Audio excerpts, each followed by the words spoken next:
Captain Olivia "Liv" Hayes had been alone on the mountain for 47 days. The observation post sat at 9,200 feet in the Hindu Kush Mountains of eastern Afghanistan, a collection of sandbags, camouflage netting, and determination perched on a ridge that overlooked the Kunar Valley.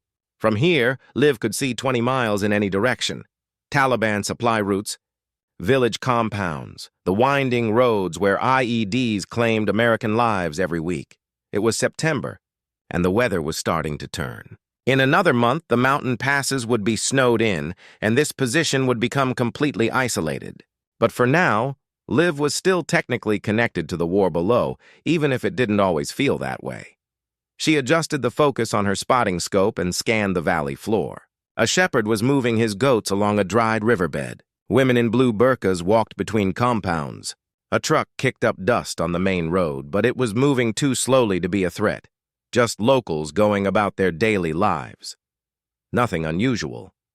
Just like yesterday. And the day before that, Liv was a sniper with the 75th Ranger Regiment, though right now she felt more like a hermit with a rifle. She had volunteered for this assignment, a solo observation post to provide overwatch and intelligence for operations in the valley. It was supposed to be a 30-day rotation, but her replacement had been delayed by back-to-back missions in Helmand Province. So here she was, 17 days past her scheduled extraction, living on MREs and rainwater, watching the valley and reporting anything suspicious to the operations center 30 miles away, when she bothered to report at all. The truth was, nobody seemed particularly interested in her intelligence reports. She would radio in observations, movement patterns, vehicle descriptions, suspicious gatherings, and receive a terse copy in response. No questions, no follow-up, no indication that anyone was actually listening. Liv had started to feel like a ghost, invisible and irrelevant. She picked up her radio and keyed the mic. "Warhorse Tosi, this is Overlook 7. Daily sitrep. Valley is quiet. No significant activity. How copy? Static. Then, Overlook 7 Warhorse talk copies. Nothing further. Warhorse, any update on my extraction timeline?" A longer pause. "Negative, Overlook 7, still working on it. Sit tight. Sit tight." She had been sitting tight for 47 days. Liv set down the radio and picked up her rifle instead. It was a Mech 13 Mod 7, chambered in .300 Winchester Magnum with a Schmidt & Bender scope that could resolve a human face at 1,000 meters. The weapon was an extension of herself after 15 years in the military, first as an Army markswoman, then as one of the first women selected for the Ranger Regiment's sniper program. She had earned her place through grueling training and flawless performance.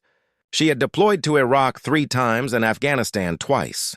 She had 42 confirmed kills and a reputation for making impossible shots. And right now, she was sitting alone on a mountain, feeling utterly forgotten. Liv had grown up in rural Montana, the daughter of a hunting guide and a high school teacher. Her father had taught her to shoot when she was 8 years old, starting with a .22 rifle and graduating to larger calibers as she proved her skill and maturity. By the time she was 15, Liv could outshoot most of the adult hunters who hired her father as a guide. She understood windage and elevation instinctively, could judge distances without a rangefinder, and had the patience to wait hours for the perfect shot. "You've got a gift," her father had told her once, watching her drop a bull elk at 400 yards. "Most people can't do what you do. You see the shot before you take it." Liv had joined the Army at 19, seeking adventure and purpose beyond the mountains of Montana. She excelled in basic training and qualified expert with every weapon system. When the sniper program opened to women, she was one of the first to volunteer. The male snipers had been skeptical at first. A woman in their ranks? Could she handle the physical demands? The psychological pressure? The isolation? Liv had answered every question with performance. She outscored most of the men in her sniper class. She carried her own gear without complaint. She made shots that other students missed. By graduation, even the skeptics had to admit she belonged. Now, at 34, Liv was one of the most experienced snipers in the regiment. She had been offered instructor positions, staff jobs, even a chance to go to the sniper school at Fort Benning to train the next generation. But Liv didn't want to teach.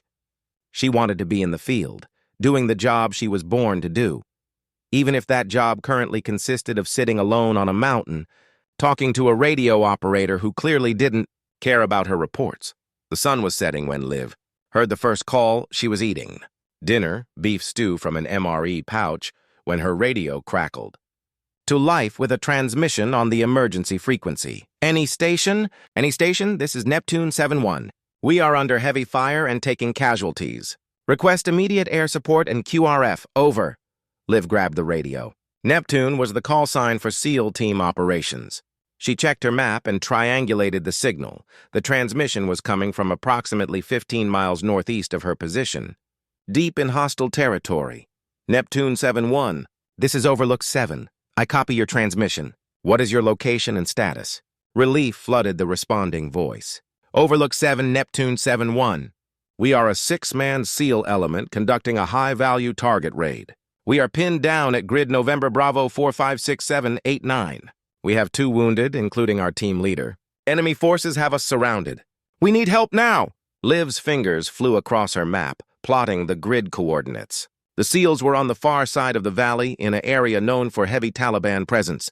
Neptune 7-1, stand by. I'm going to relay your request to higher. She switched frequencies. Warhorse talk. Warhorse talk. This is Overlook 7 with a priority traffic. Static. Warhorse talk. This is Overlook 7. I have a SEAL team under fire requesting immediate support. How copy? More static. Then a bored voice. Overlook 7, Warhorse talk. We're not showing any SEAL operations in your sector. Are you sure about this traffic? Affirmative, Warhorse. I'm in direct contact with Neptune 7-1. They report 6 personnel, 2 wounded, heavy enemy contact. Stand by, Overlook 7. Liv waited, listening to the sound of gunfire through the SEAL team's open radio. Someone was shouting orders. Someone else was screaming. Finally, Warhorse came back. Overlook 7, we've checked with JSOC. There are no authorized SEAL operations in that grid. Whoever's on that radio is either lying or in the wrong place. Warhorse, I can hear the firefight. They need help. Overlook 7, all our air assets are committed to operations in Helmand. We have no QRF available for an unconfirmed contact in hostile territory. Tell them to exfiltrate on foot to a safe area, and we'll try to get them picked up in the morning. Liv stared at the radio in disbelief. Morning? These men would be dead by morning. Warhorse, these are American soldiers. Overlook 7, unless you have visual confirmation of the contact, we cannot commit resources based on a radio call. Warhorse out. The frequency went dead. Liv sat in stunned silence for a moment. Then she switched back to the emergency channel. Neptune 7-1, this is Overlook 7. Go ahead, Overlook. The voice was desperate now. I tried to get you support. They're saying they can't confirm your operation and don't have assets available. There was a long pause. Then, are you telling me no one's coming? Liv looked at her map. The SEAL team was 15 miles away, across rough terrain, probably surrounded by dozens of Taliban fighters. She was one person with a rifle, one person who could make a difference. Neptune 7-1, what's your tactical situation? How many enemy fighters? We're in a compound taking fire from 3 sides. We count at least 40 Taliban, probably more. They've got RPGs and heavy machine guns. We're running low on ammo. A pause. Overlook, we're not going to make it to morning. Liv made her decision. Neptune, what's the distance from your position to the nearest threat? Closest fighters are about 300 meters to our north, using a rock outcropping for cover. Liv checked her map and did the math. The SEAL team was 15 miles away. The maximum effective range of her rifle was about 1,500 meters. There was no way she could provide direct fire support from her current position, unless she moved closer. Neptune 7-1, I'm a sniper on observation post Overlook. I can't reach you from here, but I can move to a position where I might be able to help. It's going to take me 4 hours to get there. Can you hold that long? Another pause, longer this time. Then, Overlook 7. Are you telling me you're going to walk 15 miles through enemy territory at night, alone, to help 6 guys you've never met? That's affirmative, Neptune. Rangers don't leave anyone behind. Neither do snipers. Jesus Christ! The SEAL's voice cracked slightly. Overlook, I don't even know your name. Captain Olivia Hayes, but you can call me Liv. Liv, I'm Lieutenant Jake Hawkins. If you can get here, if you can help us. I don't know what to say. Don't say anything yet. Just stay alive. I'm moving now. I'll check in every 30 minutes. Neptune 7-1 out. Liv began packing her gear with practiced efficiency. She couldn't take everything. She needed to move fast. She packed her rifle, ammunition, water, medical supplies, and a small radio. Everything else stayed behind. Before she left, she tried Warhorse one more time. Warhorse talk, this is Overlook 7. Be advised, I am leaving my observation post to provide assistance to Neptune 7-1. Please coordinate any available support to Grid November Bravo 456789. The response was immediate and angry.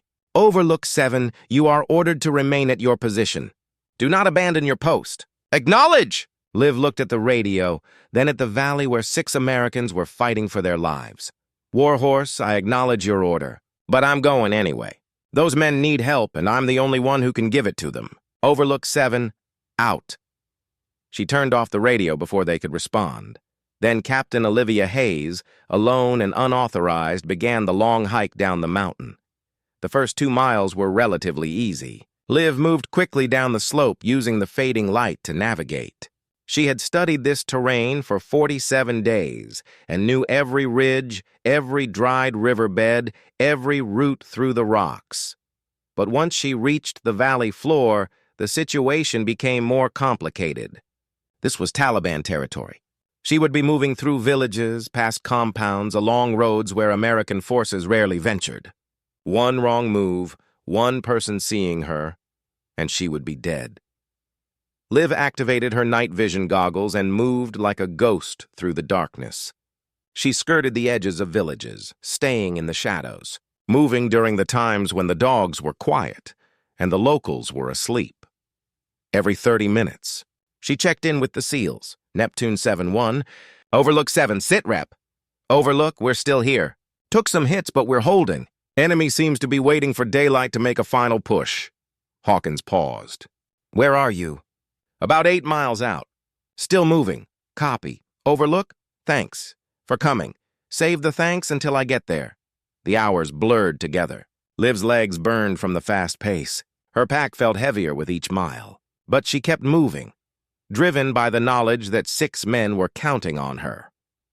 At the 4-hour mark, she crested a ridgeline and saw the compound where the SEALs were trapped.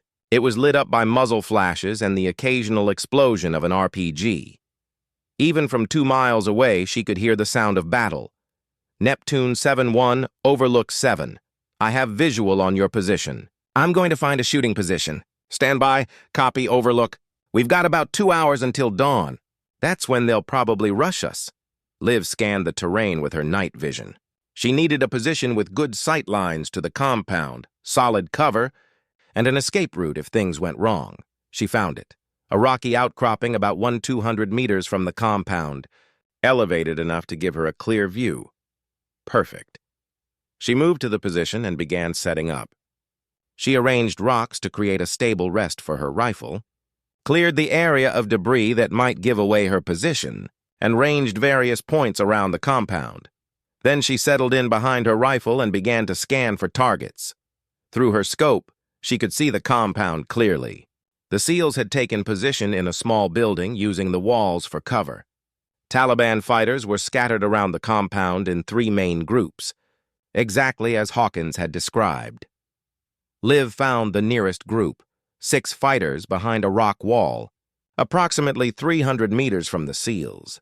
They were taking turns firing at the compound, coordinating their shots. She centered her crosshairs on the fighter who seemed to be giving orders. Neptune 7-1, Overlook 7. I'm in position. I have targets. Recommend you cease fire for 30 seconds when I give the word. I don't want you shooting at the same time I am. Copy, Overlook. We're ready. Liv took a breath and began her shooting sequence. Wind check, light breeze from the northwest. Range 1-247 meters. Elevation adjustment, 12 minutes of angle. Windage, 3 clicks right. She settled into her position, controlling her breathing, feeling her heartbeat slow. Neptune, cease fire. Now. The compound went silent. Liv squeezed the trigger. Part 2. The long night. The rifle's report echoed across the valley, and through her scope, Liv saw the Taliban commander drop. The other fighters immediately took cover, confused about where the shot had come from. Neptune 7-1, target down. One enemy KIA. Holy shit, Overlook, we saw it. That was over 1,000 meters. That's my job. Stand by for follow-up shots. Liv worked the bolt, chambering another round. She found a second target, a fighter with an RPG preparing to fire at the compound. She adjusted for the slight change in angle and distance, breath, squeeze, fire. The RPG fighter collapsed. 2 down, Liv reported calmly. The Taliban fighters were scrambling now, trying to figure out where the shots were coming from. They were firing wildly in multiple directions, but none of them were looking at the ridge where Liv had positioned herself. She picked off a third fighter, then a fourth. Each shot was deliberate, calculated, perfect. Neptune, how's your ammo situation? We're down to our last magazines. Maybe 200 rounds total between 6 guys. Copy. I'm going to keep the pressure on them. You can serve what you have. For the next hour, Liv systematically eliminated Taliban fighters. She would fire, relocate slightly within her position, wait for the enemy to expose themselves, then fire again. She was patient, methodical, professional. By the time the first light of dawn began to color the eastern sky, she had taken down 17 Taliban fighters. Overlook. The enemy seems to be pulling back, Hawkins reported. They're confused, disorganized. Whatever you're doing, it's working. Good. But dawn is going to change the tactical situation. They'll be able to see better, coordinate better, and they're going to figure out where I am. What's your plan? Liv scanned the compound and the surrounding area. The Taliban had pulled back to regroup, but they hadn't left. They were just waiting for better visibility. I'm going to move to a secondary position about 400 meters east of my current location. It'll give me a better angle on their fallback positions. She paused. Neptune, I need you to create a distraction in about 10 minutes. Draw their attention to the compound. While they're focused on you, I'll move. Roger that, Overlook. We'll give them something to shoot at. Liv began packing her gear. Moving in daylight was risky. She would be exposed, visible. But staying in one position once the enemy knew where she was would be suicide. 10 minutes later, the SEALs opened fire from the compound, a short burst designed to draw attention. The Taliban immediately responded, pouring fire into the building. Liv used the distraction to sprint across open ground to her secondary position.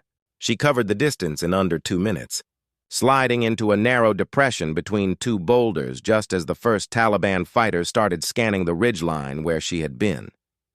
Overlook's in position, she reported, breathing hard. I'm set. Copy. Overlook, we've got a problem. One of our wounded, Petty Officer Chen, he's in bad shape. Took a round in the abdomen last night. He needs a surgeon, not a combat medic. If we don't get him out soon... Liv understood what Hawkins wasn't saying. Chen was dying. How long does he have? Hours, maybe. Not days. Liv checked her map. The nearest American base was Camp Phoenix, 30 miles south. Even if a helicopter launched right now, it would take at least 45 minutes to arrive. And that was assuming someone authorized the mission. Neptune, I'm going to try one more time to get you help. Stand by. She switched frequencies and tried to raise Warhorse talk. No response. She tried the emergency frequency. Nothing. Thank God. An Apache attack helicopter. Blade 2-3, Overlook 7. Authentication Bravo November 5-7. I am a Ranger sniper currently providing overwatch for a SEAL team under heavy fire. We have at least 20 remaining enemy fighters surrounding their position. Copy, Overlook. We're checking with our TOC on mission authorization. Stand by. Liv waited, watching through her scope as the Taliban fighters began moving again, coordinating what looked like a final assault on the compound. Neptune, we might have help coming. Apache gunship is checking for authorization. Might? Hawkins's voice was strained. Overlook, they're getting ready to rush us. We've got maybe 5 minutes before they come from all sides. Liv could see it too.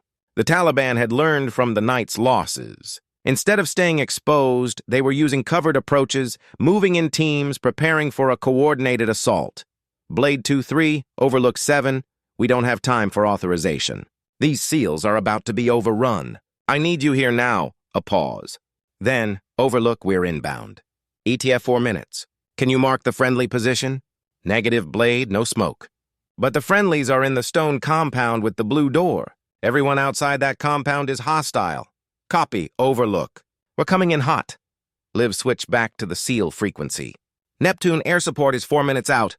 You need to hold until they arrive. We'll hold. We don't have a choice. The Taliban assault began. Fighters rushed the compound from 3 directions, firing as they ran. The SEALs returned fire, but Liv could hear the desperation in the sound. They were almost out of ammunition. Liv began shooting as fast as she could work the bolt. She dropped a fighter on the north side, another on the east, a third attempting to climb over the compound wall, but there were too many. For everyone she shot, 2 more appeared. Overlook, they're inside the compound! Hawkins shouted over the radio. We're falling back to the main building. Liv searched frantically for targets. She could see Taliban fighters pouring over the walls now, moving between buildings. The SEALs were making a last stand in the central structure. Then she heard it. The beautiful sound of helicopter rotors. The Apache appeared over the ridgeline like an avenging angel. Its 30mm cannon already spinning up. The pilot didn't hesitate. He identified the compound, identified the fighters outside it, and opened fire. The cannon sounded like a chainsaw, each burst sending a stream of high-explosive rounds into the Taliban positions. Fighters were cut down in groups, torn apart by the devastating fire. A second Apache appeared, firing Hydra rockets that exploded among the enemy positions with tremendous force. Within 90 seconds, the assault was broken. Taliban fighters who weren't dead were fleeing, running for the hills, abandoning their weapons in their panic. Neptune 7-1, Overlook 7. How copy? We're still here, Overlook. We're alive! Hawkins sounded like he was laughing and crying at the same time. The Apache saved us! Blade 2-3, outstanding work, Liv said to the Apache pilot. Overlook 7, we've got a case of Bird inbound, ETA 10 minutes. We're going to stick around and make sure no one bothers the pickup. Liv sagged against the rocks, suddenly aware of how exhausted she was. She had been awake for over 30 hours, hiked 15 miles through enemy territory, and been in continuous combat for 8 hours. But they had made it. The SEALs were alive. Neptune Kasavac is 10 minutes out. Get your wounded ready for transport. Copy, Overlook. And Liv? I don't know how to thank you. You saved 6 lives tonight. 6 families will get their husbands and fathers back because of you. Just doing my job, Neptune. Bullshit. What you did. That was way beyond the call of duty. You left your post, walked through enemy territory alone, and held off an entire Taliban force by yourself. That's not a job. That's heroism. Liv didn't know what to say to that, so she said nothing. The Kasavac helicopter arrived and extracted the SEALs. Liv watched through her scope as they loaded the wounded first, then the others. Before boarding, Lieutenant Hawkins looked toward the ridgeline where Liv was positioned and gave a salute. Liv saluted back, even though she knew he couldn't see her. After the helicopter departed and the Apaches went to refuel, Liv was alone again. She sat among the rocks, drinking water and eating an energy bar, trying to process what had just happened. Her radio crackled. Overlook 7, this is Warhorse talk. Here it comes, Liv thought. The ass-chewing for abandoning her post. Warhorse, Overlook 7. Go ahead. Overlook, we've been getting reports about last night's action. The SEAL team. The Apache engagement. We need you to return to base immediately for debriefing. Copy, Warhorse. I'll need to recover my gear from my original observation post first. Then I'll make my way to the nearest LZ for pickup. Negative, Overlook. We're sending a helicopter to your current location. Be ready for extraction in 30 mics. 30 minutes. They were treating this as urgent. Roger, Warhorse. Standing by for extraction. Liv used the 30 minutes to clean her rifle and organize her gear. She had fired 63 rounds during the engagement, 63 shots, each one accounting for an enemy fighter. When the after-action reports were compiled, she would have over 100 confirmed kills in her career. But she wasn't thinking about numbers. She was thinking about Petty Officer Chen, the wounded SEAL, wondering if he would make it. She was thinking about Lieutenant Hawkins and the other SEALs, hoping they got home safely to their families. The Black Hawk arrived exactly on time. Liv climbed aboard, and they flew south toward Camp Phoenix. As they crossed the valley, Liv looked down at her observation post on the mountain. She had spent 47 days up there, feeling forgotten and useless. Last night, she had been neither. The debriefing lasted 6 hours. Liv sat in a conference room with a seemingly endless parade of officers, Rangers, SEALs, Air Force, even a couple of civilians she suspected were CIA. She told the story from beginning to end: the radio call, the decision to leave her post, the long hike through enemy territory, the engagement, the Apache support. Most of the officers listened in stunned silence. A few asked questions. One Air Force colonel wanted to know how she had made shots at 1,200 meters in low-light conditions. Training and experience, Liv said simply. I know my weapon system. I know my capabilities. And I know how to make the hard shots. Finally, a Navy captain she didn't recognize spoke up. Captain Hayes, do you understand you violated direct orders by leaving your observation post? Yes, sir. I do. Do you understand that you put yourself at tremendous risk moving alone through enemy territory without support or authorization? Yes, sir. Then can you explain why you made that decision? Liv looked the captain in the eye. Sir, I had a radio call from 6 Americans under fire being told that no help was coming. I had the skills and position to potentially help them. The choice was simple. I could stay at my post and follow orders while those men died, or I could leave my post and try to save them. I chose to save them. Even knowing you could face disciplinary action? Even knowing I could face a court-martial, sir. Some decisions are bigger than careers. The room was silent for a moment. Then the Navy captain smiled. Captain Hayes, Lieutenant Hawkins, and his team are here. They've been waiting to see you. Would you mind if they joined us? Before Liv could answer, the door opened and 6 Navy SEALs walked in. They were bandaged, bruised, and exhausted, but they were alive. Lieutenant Hawkins walked straight to Liv and extended his hand. Captain Hayes, I wanted to thank you in person. Liv shook his hand. How's Petty Officer Chen? He made it. The surgeons at Bagram operated for 6 hours, but he's going to pull through. Hawkins's voice got thick. He's going to see his daughter grow up because of you. The other SEALs came forward one by one, shaking Liv's hand, thanking her. One of them, a burly chief petty officer with a bandaged arm, was crying openly. Ma'am, I've got 3 kids at home, he said. They almost lost their dad last night. But they didn't, because you walked 15 miles through hell to save a bunch of guys you never met. I will never forget what you did for us. Liv felt her own eyes getting wet. I'm just glad you're all okay. The Navy captain spoke again. Captain Hayes, Lieutenant Hawkins has submitted a recommendation that you be awarded the Silver Star for gallantry in action. The Air Force pilots have submitted a similar recommendation, and I am adding my endorsement. Liv was shocked. The Silver Star was the nation's 3rd highest decoration for valor. Sir, I was just doing what any soldier would do. No, Hawkins interrupted. Most soldiers would have followed orders and stayed at their post. You made a moral choice over a legal one. You chose to save lives over protecting your career. That's courage, Captain. Real courage. Part 3. The aftermath. The next 3 days were a whirlwind. Liv was flown to Bagram Airfield for more debriefings and medical evaluations. She was interviewed by public affairs officers who wanted to tell her story. She was visited by senior officers who wanted to understand how a lone sniper had saved a SEAL team. Through it all, Liv felt disconnected, as if she was watching someone else's life unfold. On the 4th day, she was summoned to the commanding general's office. Lieutenant General Marcus Sutton was the senior officer for all special operations in Afghanistan, a legendary ranger who had served in Somalia, Iraq, and Afghanistan over a 30-year career.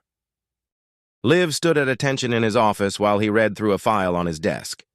At ease, Captain, Sutton said without looking up. Have a seat.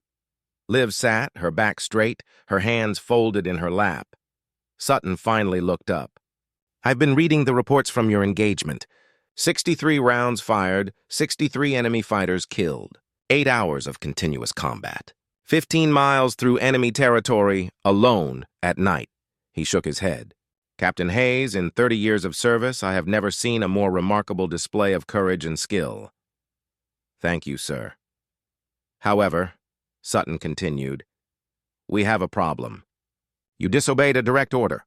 You abandoned your post without authorization. You conducted a combat operation without command approval. He leaned back in his chair. From a strictly legal perspective, you could face a court-martial. Liv had been expecting this. I understand, sir. I'm prepared to accept the consequences of my actions. Are you? Sutton studied her. Because the consequences might not be what you expect. Tell me something, Captain. Why did you become a sniper? The question caught Liv off guard. Sir, I wanted to serve at the highest level, to use my skills to protect other soldiers. And is that what you did? Protected other soldiers? Yes, sir. Then you did exactly what a sniper is supposed to do. Sutton stood and walked to the window. Captain Hayes, the military runs on orders and discipline. Without that structure, we have chaos. But there are moments, rare moments, when the right thing to do conflicts with the order you've been given. In those moments, a soldier has to make a choice. He turned back to face her. You made the right choice. You saved 6 lives. You displayed initiative, courage, and extraordinary combat effectiveness. I'm not going to court-martial you for that. Liv felt relief wash over her. However, Sutton continued, I can't just ignore what you did either. If I don't take some action, it sends a message that soldiers can disobey orders whenever they feel like it. So here's what's going to happen. He pulled out a document and set it on the desk. You're being reassigned. Effective immediately, you're the new senior sniper instructor for the Ranger Regiment. You'll be based at Fort Benning, training the next generation of snipers. You'll teach them everything you know, tactics, techniques, and the importance of making hard decisions under pressure. Liv stared at the document. Sir, I appreciate the opportunity, but I'd rather stay in the field. I'm a shooter, not an instructor. You're both, Sutton said firmly. And right now, the regiment needs your experience more in a classroom than on a mountain. This isn't a punishment, Captain. It's a recognition that you have knowledge and skills that need to be passed on. Liv wanted to argue, but she could see the logic. She was 34, at the tail end of her operational career. Becoming an instructor was a natural progression. Yes, sir, she said finally. I'll do my best. I know you will, Sutton smiled. One more thing. Your Silver Star ceremony is scheduled for next week. Your family will be flown in from Montana. The SEAL team will be there. It's going to be a big deal. Sir, I don't need a medal. It's not about what you need. It's about recognizing what you did, so that other soldiers understand what right looks like. Sutton extended his hand. Congratulations, Captain Hayes. You're a hell of a soldier. The award ceremony was held at Bagram Airfield, in a hangar decorated with American flags and unit colors. Hundreds of soldiers attended, along with reporters from military publications and a few civilian news outlets. Liv stood at attention in her dress uniform, while Lieutenant General Sutton read the citation. Captain Olivia Hayes distinguished herself by gallantry in action against an enemy of the United States while serving as a sniper team leader in Afghanistan. On the night of September 15th, Captain Hayes received a distress call from a Navy SEAL team under heavy enemy fire. Despite being ordered to remain at her position, Captain Hayes made the courageous decision to leave her post and move through 15 miles of enemy-held territory to provide support. Upon reaching a position where she could engage the enemy, Captain Hayes conducted an 8-hour defensive engagement, eliminating over 60 enemy fighters and enabling the successful rescue of all 6 SEALs, including 2 critically wounded personnel. Her actions directly resulted in the preservation of American lives and exemplified the highest standards of military service. Her gallantry under fire and devotion to duty reflect great credit upon herself and the United States Army. General Sutton pinned the Silver Star to Liv's uniform. The audience erupted in applause. Lieutenant Hawkins and his SEAL team were in the front row, standing and clapping. So were Liv's parents, flown in from Montana, her mother crying tears of pride. After the ceremony, dozens of people wanted to shake Liv's hand, thank her, take photos with her. She smiled and nodded and tried to be gracious, but inside she felt overwhelmed. She was relieved when the official ceremony ended and she could slip outside for some air. She was standing alone behind the hangar, looking at the mountains in the distance, when someone approached. Captain Hayes? Liv turned to find a young female soldier, maybe 22 or 23, in Army combat uniform with the scroll of the 75th Ranger Regiment on her shoulder. "Yes? I'm Private First Class Emma Rodriguez. I just graduated from the regiment's assessment and selection course. I'm hoping to go to sniper school next year."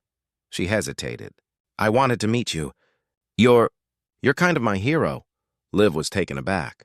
"I'm not a hero. I just did my job."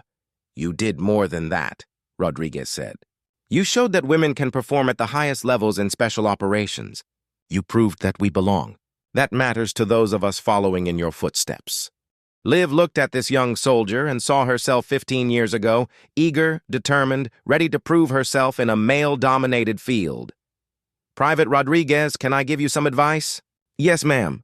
Don't try to prove you belong. Just do the work. Master your craft. Be so good that no one can question your competence. And remember that being a good soldier isn't about gender. It's about skill, dedication, and the courage to do what's right even when it's hard." Rodriguez nodded seriously. "Yes, ma'am. I'll remember that." As the young soldier walked away, Liv thought about General Sutton's decision to make her an instructor. Maybe he was right. Maybe she could do more good teaching the next generation than she could from another lonely observation post. 3 weeks later, Liv returned to Fort Benning, Georgia, to begin her new assignment as the Ranger Regiment's senior sniper instructor. She was given an office, a classroom, and a roster of students eager to learn from the legendary sniper who had saved a SEAL team. Her first class consisted of 12 students, 10 men and 2 women. They looked at her with a mixture of awe and skepticism. "I'm Captain Hayes," Liv began. "For the next 12 weeks, I'm going to teach you how to be effective snipers.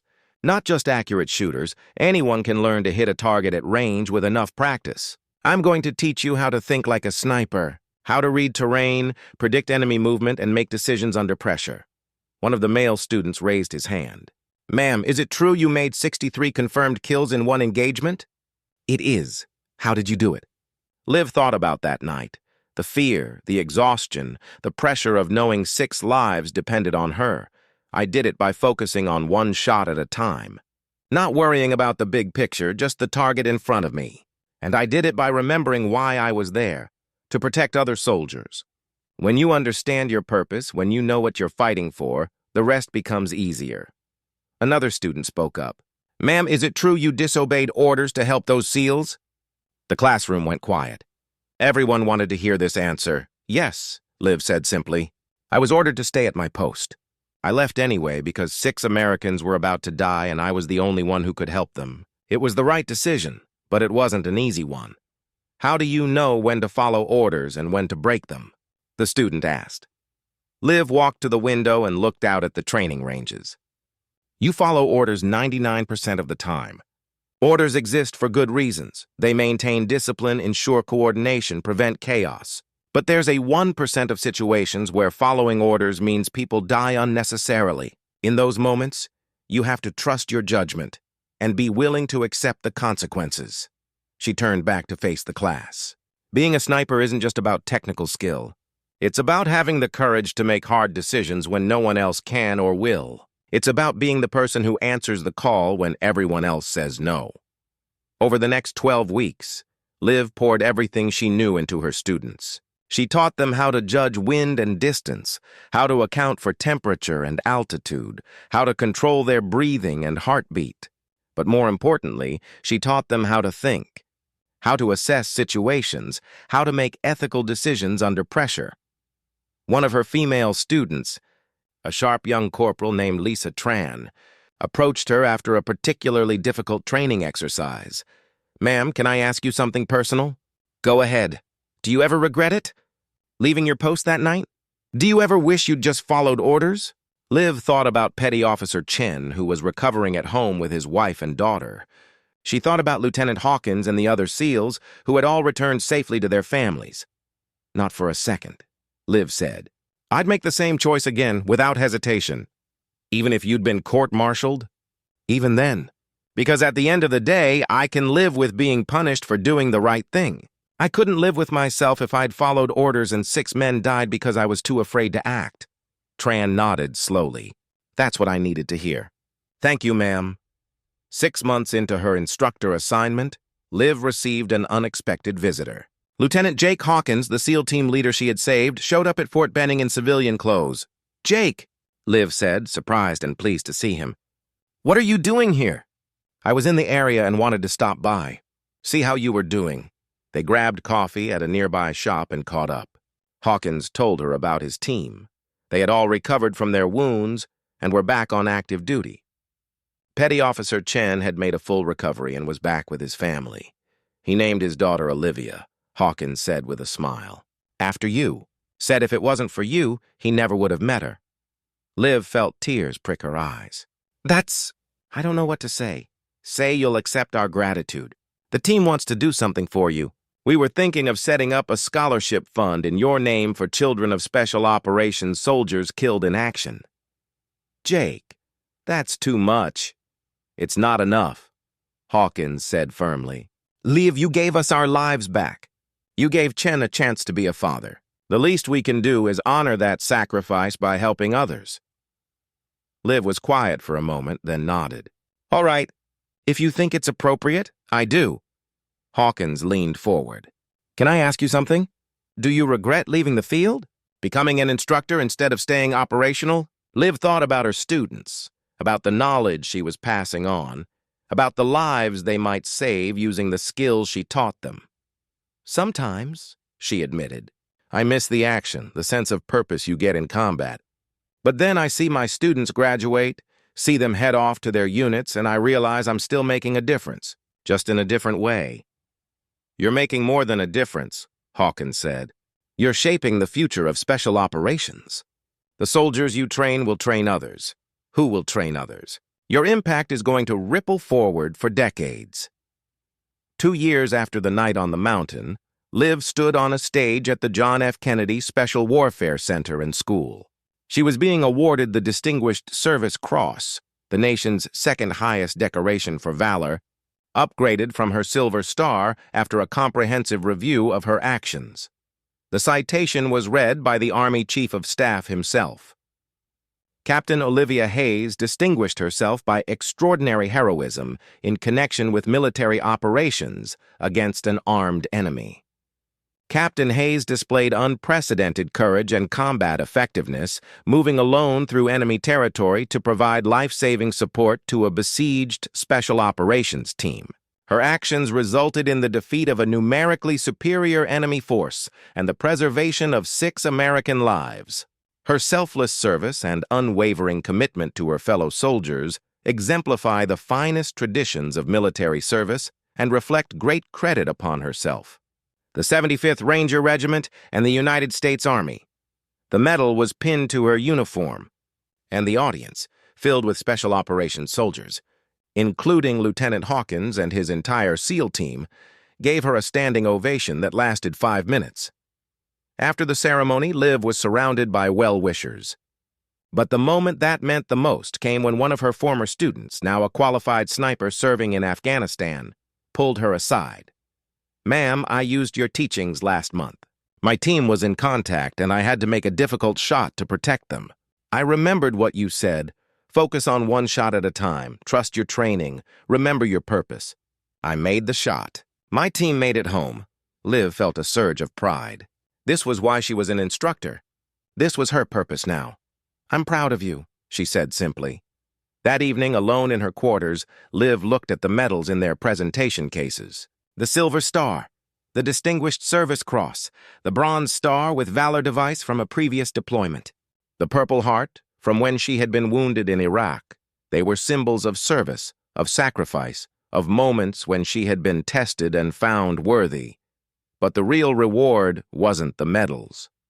It was the knowledge that 6 men were alive because she had answered their desperate call. It was knowing that her students would go on to save lives.